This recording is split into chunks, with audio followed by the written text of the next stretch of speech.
tomu se zelení, prošetří má za 3krát víc krmení. Staví plot, chce mít moc jako KGB, dělá mu se jiu-jitsu, je trochu mišuge. To se to selí, bílý a zelí, tablety je, yo, oh, alobal, chill out. Život je fajn, je sladký jak deli, chtěl bejt boss, nahoře v ATV elita. Jeho byt je teď jeden velký megabit, internet, set-top box, modem a satelit. Pořídil GPS, kompas, laptop, fax, Audi TT a vyšlechtil svýho pitbulla. Jeho posedlzo schvátí jak cholera, jede jak rodeo bake, stolera. Má svůj bis, svůj čik, je to šikula, není srandem přes mrtvol jako Godzilla. Jako hero, Coco Bello, lidi radničí svoje tělo.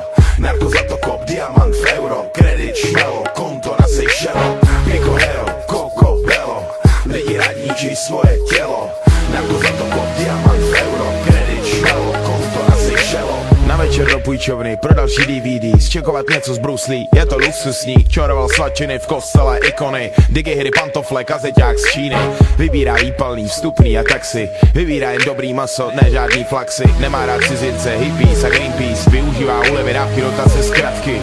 Zásobuje síť za stavárem bazaru, má prsty ve všem, cokoliv chce, včetně hazardu. Chce udělat kšeft jako tango a cash, chce bony a klid a vypadnout pryč. Leze na každý mejdan do VIP, leze před každý foťák jako Neiman D. Lásku si kupuje, není drahá, lásku si sežene všude dá i každá druhá. Jako hero, Coco Bello, lidi radničí svoje tělo. Narko za to kop, diamant